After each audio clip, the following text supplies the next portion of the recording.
Hello guys, कैसे हैं आप लोग? आई होप आप लोग सब बढ़िया होंगे। तो आज का लेक्चर बहुत इंपॉर्टेंट होने वाला है। हमारी जनरल फिजियोलॉजी का लास्ट लेक्चर है प्लेलिस्ट का। इसमें 5 लेक्चर है टोटल आपके। इसमें सबसे important exam point of view से और वैसे भी सबसे ज़्यादा इंपॉर्टेंट क्या है, होम्योस्टेसिस। आज हम ढंग से पढ़ेंगे इसको और सारी चीज़ें क्लियर करेंगे कि इसके मैकेनिज्म, नेगेटिव फीडबैक सुना होगा आपने, पॉजिटिव फीडबैक सुना होगा, फीड फॉरवर्ड, ये सारे मैकेनिज्म हम कहीं ना कहीं अब समझने वाले हैं। तो पहले हम समझते हैं क्या होता है होमोस्टेसिस, है ना। होम्योस्टेसिस है ना। चलो स्टार्ट करो। देखो, अगर मैं आप सिंपल सा बोलूँ कि यार जैसे कि आप लोगों ने कभी ब्लड टेस्ट कराया हो, कभी आपने सिंपल सा सीबीसी कराई हो, है ना, आपको उसमें आपने सिंपल कुछ भी कोई टेस्ट कराया हो तो आपको एक रेंज आती है कि मान लो ग्लूकोज है आपका इतना होना चाहिए, आपका सोडियम का लेवल इतना होना चाहिए, हर चीज़ का एक लेवल होता है, पोटेशियम इतना होना चाहिए, है ना। आपने बीपी नापा होगा तो इतना होना चाहिए, आपने बॉडी टेम्परेचर नापा होगा इतना होना चाहिए। और मोटा मोटा एक सेट लिमिट बंधी है। मोटा मोटा क्या है, एक सेट लिमिट के अंदर हम बंधे हुए हैं, ठीक है।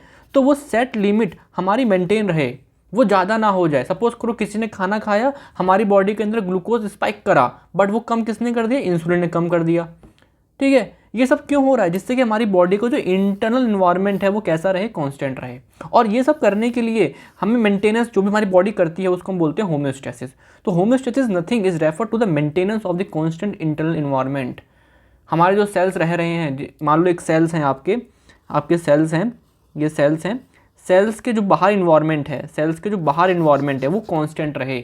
मतलब वहाँ पे आयंस की कंसंट्रेशन, आपका पानी, आपका ग्लूकोज, आपके जितने भी चीज़ें हैं वहाँ पे, वो सब एक एक रेंज के अंदर रहें, ठीक है। उसे बोलेंगे हम क्या, वो सब कुछ मेंटेन करने के क्या बोलेंगे, हम होमोस्टेसिस बोलते हैं। तो पहली बात समझना, इंटरनल इन्वायरमेंट का मतलब क्या है, एक्स्ट्रा सेलुलर फ्लूइड। वो फ्लूइड नहीं जो सेल्स के अंदर है। हम उस देखो, आप सिंपल सी बात है, आप जब भी कोई जांच कराते हो तो क्या आप सेल्स के अंदर से पानी निकालते हो क्या, या साइटोप्लाज्म निकालते हो क्या? नो। आप क्या चेक कराते हो? आप चेक कराते हो सीरम, मतलब सिंपल सा ब्लड सैंपल, है ना। तो वो सब क्या होता है, एक्स्ट्रा सेलुलर फ्लूइड। तो मेरी बात समझना, हम जब भी ये बोलेंगे कि हमें अपना कांस्टेंट इंटरनल इन्वायरमेंट रखना है, हमारी बॉडी ट्राई कर रही है कि हमारा कांस्टेंट इंटरनल इन्वायरमेंट रहे, तो दैट मीन वो ट्राई कर रही है हमारा जो एक्स्ट्रा सेलुलर फ्लूइड है, the fluid which is present outside the cell, वो कांस्टेंट रहे, उसका कंपोजिशन कांस्टेंट रहे। अगर वो थोड़ा ऊपर नीचे होता है तो उसके लिए कुछ मैकेनिज्म है हमारे पास, उसको ठीक कर देंगे। ठीक समझ में आ रहा है क्या? तो पहली बात समझना कि जो इंटरनल इन्वायरमेंट की टर्म है, it just extra cellular fluid, the fluid which is present outside the cell, ठीक है। तो यहाँ पे क्या है, एक्स्ट्रा सेलुलर फ्लूइड क्या है, ECF क्या है, fluid outside the cell where cell live. Cell जहाँ रह रहे हैं उसके बाहर जो पानी है, जो पानी क्या बोल रहा हूँ, जो फ्लूइड है ना। क्या क्या आता है एक्स्ट्रा सेलुलर फ्लूइड के अंदर? आपका ब्लड है ना, प्लाज्मा वाला पार्ट, और आपका क्या है, इंटेस्टाइनल फ्लूइड, मतलब जो सेल्स के आसपास है, ठीक है, सेल्स के आसपास है वो, और एक वेसल्स के अंदर वाला, ठीक है। अभी मैं इसकी बात करूंगा बॉडी फ्लूइड्स के अंदर, बहुत डिटेल में पढ़ाऊंगा कितना कंपोजिशन क्या होता है, क्या पानी हो, क्या सब कुछ देखेंगे, ओके। ये टर्म किसने दी थी, होम्योस्टेसिस, नाम याद कर लो, MCQ में मार देना, वॉल्टर कैनन, ठीक है। अब यहाँ पे लिखा क्या है, मेरी बात समझना, एक हेल्दी लिविंग ऑर्गेनिज्म है ना, एक हेल्दी लिविंग ऑर्गेनिज्म है। तो वो क्या करता है, वो हेल्दी क्यों है, क्योंकि वो हेल्थी इसलिए है क्योंकि उसकी जो इंटरनल इन्वायरमेंट है ना वो कांस्टेंट है, और वो फिजियोलॉजिकल लिमिट के अंदर है, समझ में आ रहा है क्या? अगर वो फिजियोलॉजिकल लिमिट से बाहर भागता है किसी भी रीजंस की वजह से, इसका मतलब उसकी बॉडी में स्टार्ट हो गया है क्या, माल फंक्शन या डिसफंक्शन, और कहीं ना कहीं एक डिसऑर्डर बनने की और गाड़ी चल चुकी है। हर एक चीज़ की आप देखो, आपने लैब टेस्ट कराया होगा, आपने कोई भी टेस्ट कराते हो, एक साइड आपको नॉर्मल रेंज दिखती है ना, पीएच देख लो, कुछ भी देख लो, एक नॉर्मल रेंज दिखती है।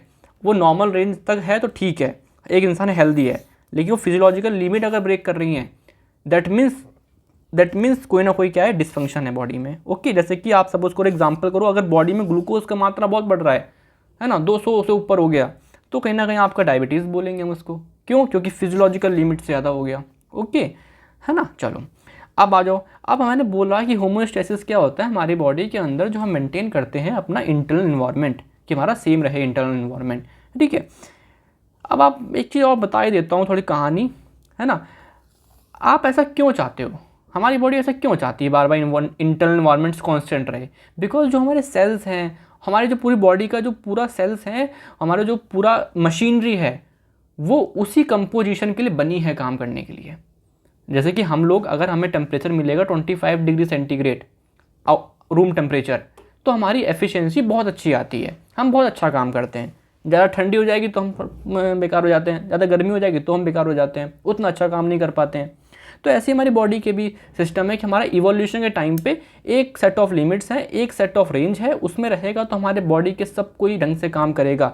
ज़्यादा टेम्परेचर बढ़ा दोगे, हमारी बॉडी की टेम्परेचर 38 39 हो गया डिग्री सेंटीग्रेड, तो फिर वहाँ के सब लोग प्रोटीन वगैरह डीनेचुरेट होना शुरू हो जाएंगे, काम करना नहीं, मतलब ठीक है, समझ में आ रहा है कि होमोस्टेसिस क्या होता है, हमारी बॉडी के अंदर कांस्टेंट इंटरनल एनवायरनमेंट को बनाए रखना। ओके, चलो इस तरफ कर दें, चलो कर देते हैं। अब इसमें बहुत सारे सिस्टम हैं, अपना अपना कंट्रीब्यूशन करते हैं। हमारी बॉडी में क्या क्या सिस्टम होते हैं, लाइक जल्दी जल्दी देखते हैं इसको। डाइजेस्ट सिस्टम, वहाँ पे क्या होता है, खाना डाइजेस्ट होता है, एब्जॉर्ब होता है, वहाँ से glucose, amino acid, fatty acid blood में जाते हैं और ब्लड से सेल्स के अंदर जाते हैं, तो ये काम इनका हुआ, ये काम इनका हुआ। रेस्पिरेटरी सिस्टम क्या करते हैं, हमारी बॉडी में ऑक्सीजन लेते हैं, CO2 छोड़ते हैं, जिससे कि बैलेंस बना रहे, और pH को भी आपको pH का बैलेंस रखते हैं, थोड़ा बहुत टेम्परेचर रेगुलेशन भी कर लेते हैं। एक्सक्रीटरी सिस्टम रिमूव करते हैं और मेंटेन करते हैं वाटर बैलेंस, इलेक्ट्रोलाइट, pH। पानी अगर ज़्यादा पियोगे, ज़्यादा क्या नाम है, यूरिन निकलता है ना, तो वही चीज़ बैलेंस रखते हैं। ठीक है, चलो समझ में हमको आ गया। स्किन लार्जेस्ट सेंस ऑर्गन है हमारी बॉडी में, 5 सेंस ऑर्गन होते हैं, नाम लो बताओ। आइज़ हो गया, नोज़ हो गया, ईयर हो गया, टंग हो गई, एक स्किन हो गया। These are the 5 sense organ. उनमें सबसे बड़ा क्या है, स्किन है। क्या काम करता है, प्रोटेक्शन का, इंजरी वगैरह से, बैक्टीरिया से, यूवी लाइट से नहीं आने देता। टेम्परेचर रेगुलेशन, वाटर बैलेंस, ये सब में काम करता है। पसीना, स्वेट ग्लैंड से पसीना निकल जाएगा। ठीक है जी, कुछ वेस्ट भी निकालता है पसीने के रास्ते से। ठीक है, ऐसे हमारी बॉडी में ब्लड एंड सर्कुलेटरी सिस्टम, जिसके अंदर आपका ब्लड वेसल्स और आपका हार्ट आता है, वो क्या करता है, हमारी बॉडी में ट्रांसपोर्ट और इम्यूनिटी वगैरह। मतलब देखो, सिंपल सी बात है, आपने खाना खाया, गया पेट में, इंटेस्टाइन में, हमारे पूरी बॉडी में कैसे पहुंचा, जस्ट बिकॉज ऑफ ब्लड। आपने ऑक्सीजन ली, गई वो लंग्स में, एल्वेलाई में, पूरी बॉडी में कैसे पहुंचा, जस्ट बिकॉज ऑफ लंग्स। तो ये आपका है ना, ट्रांसपोर्ट में बहुत बड़ा हेल्प करता है। ओके, लिम्फेटिक सिस्टम, ये थोड़ा समझाता हूँ, पता नहीं आप लोगों के बेसिक्स इतने क्लियर हैं कि नहीं है, मैं समझाता हूँ।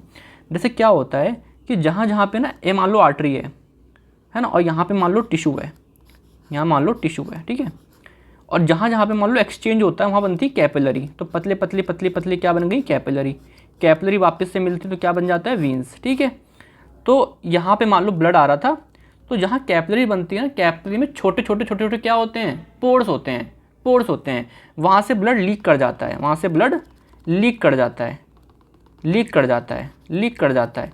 तो इस ब्लड को वापस से इसमें डालने का काम किसका होता है, आपका लिम्फेटिक सिस्टम, और इसे ही लिम्फ बोलते हैं। जो लीकेज ब्लड होता है इसे ही लिम्फ बोलते हैं। इसके अंदर WBC होते हैं, RBC नहीं होते। अभी भी नहीं बात कर रहा मैं, ब्लड फिजियोलॉजी में बात करूँगा अच्छे से।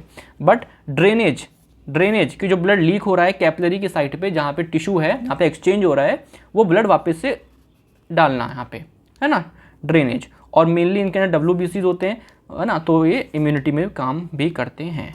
ठीक है, चलो ये सब बेसिक्स होते हैं, बट जब चैप्टर आएगा तो मैं और अच्छे से बात करूँगा उसके, ना। एंडोक्राइन ग्लैंड, हार्मोन्स निकलेंगे, मैंने बताया आपको क्या कि अब मान लो ग्लूकोज बढ़ गया तो इंसुलिन निकल जाएगा।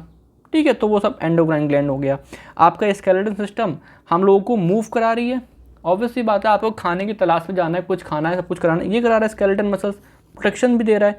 नर्वस सिस्टम के अंदर तो भैया वो तो ब्रेन है, सारे ऑर्डर हम लोग, मैं पढ़ा रहा हूँ, आप पढ़ रहे हो, आपका हार्ट अभी भी काम कर रहा है, आपने खाना खाया वो पच रहा होगा, आपके कंट्रोल में नहीं है, ये सब कहीं ना कहीं नर्वस सिस्टम कंट्रोल कर रहा है। तो सारे के सारे ऑर्डर देना इसका काम हो गया। मतलब ये पेज आपको याद नहीं करना है, ये कोई क्वेश्चन भी नहीं पूछेगा आपके इस पेज से, ये जस्ट कि हमारी पूरी बॉडी कलेक्टिवली काम कर रही है, हर एक को अपना अपना काम मिला हुआ है, इन ऑर्डर कि हमारी बॉडी के अंदर होम्योस्टेसिस मेंटेन रहे। ठीक है, मेंटेन रहे। अब कैसे मेंटेन रहता है, उसके 3 कंपोनेंट होते हैं कि मान लो कुछ चेंज हुआ तो उसके 3 कंपोनेंट होते हैं। तो पहला होता है सेंसर, कि जो चेंज हुआ है, कोई भी डेविएशन हुई है, मान लो टेम्परेचर चेंज हुआ है, मान लो BP में चेंज हुआ है, तो उसके लिए कोई रिसेप्टर है बॉडी में कि नहीं है, जो कि उस चेंज को क्या कर सकें, डिटेक्ट कर सकें, क्या कर सकें, उस चेंज को डिटेक्ट कर सकें। तो recognise the deviation in internal environment, मतलब जो चेंज हो रहा है उसको डिटेक्ट करने के लिए रिसेप्टर, सेंसर हैं। लाइक थर्मो रिसेप्टर आप देखोगे टेम्परेचर के लिए, बैरो रिसेप्टर आप देखोगे BP के लिए, ब्लड प्रेशर के लिए। ठीक है जी, तो पहला क्या हुआ, रिसेप्टर। रिसेप्टर किसको भेजेंगे जाके, डिसीजन किसको देंगे जाके, कंट्रोल सेंटर को, ब्रेन को जाके दिया, है ना, ब्रेन को। ब्रेन उस इंफॉर्मेशन को लेगा और फिर कमांड देगा। करना क्या है, कमांड किसे देगा, इफेक्टर्स को may be it muscles, may be it endocrine gland, है ना, कोई भी ग्लैंड हो सकती है। ठीक है, समझ में आ रहा है। तो यहाँ पे क्या हो, इफेक्टर ने अपनी परफॉर्म करी एक्टिविटी, एक्शन मतलब उस एक्शन को बढ़ा भी सकता है और कम भी कर सकता है इन ऑर्डर जो उसका काम होगा। मतलब देखो सिंपल सा, अभी नॉर्मल है और किसी वजह से डेविएशन आ गई, और ये डेविएशन आ गई तो इस सेंसर ने इस डेविएशन को पकड़ लिया। अच्छा बेटा, है ना, तो सेंसर ने जाके इन्फॉर्मेशन किसको दी, कंट्रोल सेंटर को, मान लो ब्रेन को दी। तो ब्रेन ने कमांड किसको दी, इफेक्टर को, मान लो ग्लैंड को दी, एंडोक्राइन ग्लैंड को दी। ठीक है, और ग्लैंड ने क्या कर दिया, करेक्शन कर दिया, वापस से सही कर दिया। एग्जाम्पल तौर पे बताते हैं कि ग्लूकोज, आपने खाना खाया, ग्लूकोज बढ़ गया, है ना, ये सेंस करते ही क्या हुआ, आपका कंट्रोल सेंटर सब कुछ कर करा के इफेक्टर ने क्या करा, इंसुलिन बढ़ा दिया, ग्लैंड ने, पैनक्रियाज ने। इंसुलिन बढ़ते ही आपका ग्लूकोज वापस सेल के अंदर चला गया, मतलब सेल के अंदर चला गया और वापस से नॉर्मल हो गया। समझ में आ रहा है क्या। तो ये इस तरीके से आपका सेंसर, कंट्रोल सेंटर और आपका इफेक्टर काम कर रहे हैं। अब आ जाओ, अब आते हैं mechanism, main topic, mechanism of action. तो हमारी बॉडी के अंदर मोस्टली नेगेटिव फीडबैक ही चल रहा है। जो क्या कर रहा है, कोई भी बॉडी में चेंज आ रहा है, मान लो कोई हार्मोन निकल रहा है ना, उसको रोक रहा है। Body tries to bring thing back to normal, कि आप लिमिट से आगे निकल गए हो, चलो वापस आओ, आप कम हो गए हो, चलो बढ़ो। अभी समझ में आ जाएगा। मतलब it react to the arrest the change, जो चेंज आ रहा है उसको रोको, चाहे वो कम हो रहा है तो बढ़ा दो, बढ़ रहा है तो कम हो रहा है तो मतलब कुछ कर दो। एग्जाम्पल लेते हैं, बेटर समझ में आएगा। थायराइड हार्मोन का रेगुलेशन, जैसे मैंने बोला पिट्यूटरी ने रिलीज करा थायराइड स्टिमुलेटिंग हार्मोन, है ना, TSH, नाम सुना है, मुझे पता है आप लोगों ने। ये TSH गया किसके पास, थायराइड ग्लैंड के पास, उसे स्टिमुलेट किया और वहाँ से निकले थायरोक्सिन रिलीज करे, T3 T4 निकले। ठीक है, ये निकले, मतलब TSH ने थायराइड ग्लैंड से T3 T4 निकलवा दिए, और जैसे ही T3 T4 निकले इनका लेवल बढ़ गया।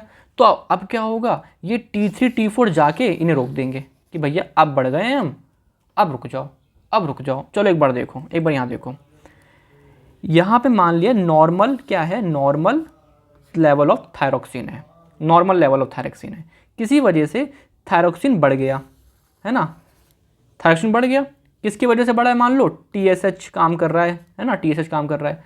तो ये थायरोक्सिन जो बढ़ गया है वो जाके इनहिबिट कर देगा TSH को। देखो थायरोक्सिन बढ़ गया था तो TSH को इनहिबिट कर दिया, अब वापस से कम हो गया, डिक्रीज सिक्रीशन ऑफ थायरोक्सिन, अब कम हो गया थायरोक्सिन, वापस नॉर्मल हो गया। समझ में आ रहा है, मतलब देखो TSH ने बढ़वाया थायरोक्सिन को, थायरोक्सिन बढ़ा, इसने रोक दिया तो वापस से नॉर्मल हो गया। अब जब ये कम होगा तो TSH फिर से निकलेंगे और फिर बढ़ा देंगे इसको। समझ में आ रहा है, इसको ऑब्जर्व करो, क्लियर हो जाएगा, कोई बड़ी बात नहीं, आसान है ये आसान है। आ जाओ एक एग्जांपल और देख लें। चलो, रेगुलेशन ऑफ वाटर। तो अब देखो सब लोग ध्यान समझो, एक केस लेते हैं पहले, नॉर्मल वाटर कंटेंट है हमारी बॉडी में, किसी वजह से पानी डिक्रीज वाटर कंटेंट हो गया, पानी कम हो गया बॉडी के अंदर, काम पिया कुछ भी हुआ, तो हमारी बॉडी में होते हैं ऑस्मो रिसेप्टर। कहाँ पे, आपका हाइपोथैलेमस ने, उसने सेंस कर लिया इस चीज़ को, है ना, ऑस्मो रिसेप्टर ने सेंस कर लिया वो, ठीक है, सेंस कर लिया। तो उससे क्या होगा, प्यास बढ़ेगी, पहले तो प्यास बढ़ेगी तो वाटर इंटेक बढ़ जाएगा, वापस नॉर्मल हो गया। दूसरा केस, प्यास बढ़ी, पानी बढ़ गया, ठीक है, साथ ही साथ क्या करेगा, हाइपोथैलेमस रिलीज करेगा ADH, एंटी डायरेटिक हार्मोन, जो जाके आपका किडनी से पानी को रीअब्जॉर्ब कर लेगा कि किडनी अभी पानी को बाहर मत भेजो, अभी रोक लो, रीअब्जॉर्ब कर लो, रिटेन कर लो, तो वापस से आपका बॉडी कंटेंट वापस नॉर्मल हो गया। समझ में आ रहा है क्या। तो ये सिंपल सा फंडा है, इसको तो हम बहुत डिटेल में देखेंगे यार, भी आएगा जब किडनी वाला चैप्टर, ठीक है, रीनल वाला, ठीक है, समझ में आ रहा है। आ जाओ, अब मान लो बढ़ गया है तो रिसेप्टर क्या होंगे, इस बार स्टिमुलेट नहीं होंगे, तो कोई भी ADH नहीं निकलेगा, किडनी जो पानी रिटेन करती नहीं करेगी, अब बाहर निकल जाएगा, तो पानी वापस नॉर्मल हो जाएगा। तो ज़्यादा हो कम हो, ये सारा खेल मैंने फिर बोला, क्या बोला कि पहले रिसेप्टर सेंस करेंगे, देखो रिसेप्टर, ऑस्मो रिसेप्टर ने सेंस किया, ठीक है, फिर उसके बीच में रिस्पॉन्स करा, समझ में आ गया क्या, ठीक है। ये होता है नेगेटिव फीडबैक। नेगेटिव फीडबैक मतलब कि जो हो रहा है उसको चेंज करो, पानी कम हो रहा था बॉडी में, बढ़ा दिया, पानी बढ़ रहा था, पानी कम कर दिया। समझ में आ रहा है क्या, नेगेटिव फीडबैक नाम में लिखा है। अब होता है पॉजिटिव फीडबैक, जो कि बहुत लेस कॉमन है देन नेगेटिव फीडबैक, बहुत कम एग्जांपल्स हैं इसके, बट जो भी हैं, पॉजिटिव फीडबैक मतलब कि जो भी चेंज हो रहा है उसको और बढ़ा दो, उसे और एम्पलीफाई कर दो, क्योंकि ज़रूरत है वहाँ पे, नीड है वहाँ पे, ठीक है। एग्जाम्पल तौर पर ब्लड क्लॉटिंग। ब्लड क्लॉटिंग में हुआ क्या, इंजरी हुई, हाँ हुई, इंजरी हुई मतलब ब्लड वेसल्स की इंजरी हुई। जैसी ब्लड वेसल की इंजरी हुई तो ब्लड है ना निकल रहा होगा, लीक कर रहा है ब्लड। तो अभी नीड क्या है, जल्दी से क्लॉट बने, जल्दी से क्लॉट बने। तो क्लॉट बनने की प्रोसेस में अभी हम देखेंगे आगे चल के फॉर्मेशन ऑफ प्रोथ्रोम्बिन एक्टिवेटर। तो पहले एक्टिवेट होते हैं प्रोथ्रोम्बिन एक्टिवेटर तैयार हुए। प्रोथ्रोम्बिन एक्टिवेटर ने क्या करा, प्रोथ्रोम्बिन को कन्वर्ट किया थ्रोम्बिन में। किसने करा, प्रोथ्रोम्बिन एक्टिवेटर ने, ठीक है। अब ये थ्रोम्बिन आगे चल के फिब्रिनोजन को फिब्रिन कन्वर्ट कर देगा, फिब्रिन क्लॉट बना देगा, ठीक है। लेकिन ये प्रोसेस स्लो हो रहा है, क्यों, क्योंकि देखो प्रोथ्रोम्बिन कन्वर्ट होगा थ्रोम्बिन में, फिर आगे वाले स्टेप होंगे। तो थ्रोम्बिन बोलेगा अच्छा चलो कोई बात नहीं, तुमने मुझे एक्टिवेट कर दिया, अब ये थ्रोम्बिन फर्दर इसे और एक्टिवेट करेगा फॉर्मेशन में। मतलब कि थ्रोम्बिन एक बार बन गया तो थ्रोम्बिन अपने आप को फिर बनवा लेगा। देखो फिर समझाता हूँ। फॉर्मेशन ऑफ प्रोथ्रोम्बिन एक्टिवेटर, जिस प्रोथ्रोम्बिन एक्टिवेटर ने क्या किया, प्रोथ्रोम्बिन को थ्रोम्बिन में कन्वर्ट किया। ये स्टेप बहुत इंपॉर्टेंट है, हमें ये स्टेप तेज करना है। तो जो बन गया ना थ्रोम्बिन, वो इस प्रोथ्रोम्बिन एक्टिवेटर को और स्टिमुलेट कर देगा, मतलब और फॉर्मेशन होगी इसकी, जिस वजह से ये प्रोथ्रोम्बिन से थ्रोम्बिन और बनेगा। तो देख रहे हो पॉजिटिव है, पॉजिटिव फीडबैक है कि थ्रोम्बिन बना, अब वो और स्टिमुलेट करा और बनवा रहा है। तो दिस इज पॉजिटिव फीडबैक, जो चेंज हो रहा है उसको और एम्पलीफाई कर दिया, ठीक है। तो क्या लिखा है, थ्रोम्बिन स्टिमुलेट मोर थ्रोम्बिन फॉर्मेशन। एक बार थ्रोम्बिन बन गया, उसने स्टिमुलेट किया कि और थ्रोम्बिन बने। ये सब क्यों, जिससे कि क्लॉट बने, और जब क्लॉट बन जाएगा, खून रुक जाएगा, तो ये प्रोसेस रुक जाएगी, ठीक है जी। चलो इसे रफ कर देते हैं। एग्जाम्पल याद रखो, बाकी मैकेनिज्म यार मैं इतना पढ़ाऊंगा ब्लड क्लॉटिंग, आप पढ़ना मेरे से ब्लड फिजियोलॉजी में, है ना। चलो आ जाओ लीवर में पार्चुरेशन, बच्चा डिलीवर हो रहा है इस टाइम पे, है ना। इसमें क्या हुआ, यूट्रस पहले कॉन्टैक्ट करा तो बेबी पुश करेगा सर्विक्स पे, वहाँ पे होते हैं स्ट्रेच रिसेप्टर, वो रिसेप्टर एक्टिवेट हो गए, उसने सिग्नल दिया हाइपोथैलेमस को, हाइपोथैलेमस ने ऑक्सीजन रिलीज करा, ऑक्सीटोसिन, और मोर यूट्राइन कॉन्ट्रैक्शन, इस हार्मोन ने और कॉन्ट्रैक्शन बढ़ा दी। तो देखो हो क्या रहा था स्टार्टिंग में कॉन्ट्रैक्शन, और आखिर में क्या हुआ, और contraction. That's why this is called positive, कि जो चेंज हो रहा है उसी को एम्पलीफाई कर दिया, ठीक है। आ जाओ अब लास्ट आता है एक फीड फॉरवर्ड कंट्रोल सिस्टम। ये करता है प्रिडिक्ट। मतलब आपने देखा है कि आप ना खाना के बारे में सोचो या फिर खाना यहाँ पे रखो, आपने खाना खाया नहीं है बट खाना जैसे रखा है तो वो स्टार्ट हो गया, क्या सलाइवा सिक्रीशन स्टार्ट हो गया, आपके गैस्ट्रिक जूसेस निकलना स्टार्ट हो गए, ये क्या हुआ, वो तैयार है, एंटिसिपेट किया कि ऐसा होने वाला है। तो जब आपने खाना देखा तो आपकी बॉडी ने क्या करा, एक feed forward control system predict कर लिया कि खाना आने ही वाला है, तो पहले से सलाइवा निकला, पहले से ही गैस्ट्रिक जूसेस निकले, है ना। ये क्या हो रहा है, anticipated change before it happen. खाना खाया भी नहीं है, आपने एक्सरसाइज करने के बारे में सोचा, करने जा रहे हो, उससे पहले आपकी हार्ट बीट स्टार्ट हो जाएगी बढ़ना, ठीक है। और जो ओव्यूलेशन, जिसके लिए एलएस सर्ज मतलब ल्यूटिनाइजिंग हार्मोन पहले ही निकल जाएगा ओव्यूलेशन होने से पहले। ये सब क्या एग्जांपल्स हैं, ये सब एग्जांपल्स हैं कि वो हमारी बॉडी प्रेडिक्ट कर रही है कि ऐसा होने वाला है, तो उसके लिए वो पहले से ही तैयार हो रही है, जिससे कि चीज़ें स्मूथली हो जाएं, तो इसे बोलते हैं feed forward control system, anticipate change before it happens. समझ में आ रहा है क्या, चलो यही सब था, है ना। बाकी बहुत आराम से बताया, ये नोट्स बहुत प्यारे लिखे हैं, है ना, इन्हीं को रिवाइज करो, हो जाएगा। अच्छा क्वेश्चन है, एग्जाम में आता है। Negative feedback, write some negative feedback, कहाँ गया negative feedback, write some example, positive feedback example बताओ। वाइवा में तो फेवरेट क्वेश्चन है, बाकी कॉन्सेप्ट भी तो इंपॉर्टेंट है। चलो गाइस, ठीक है, चलो थैंक यू, बाय।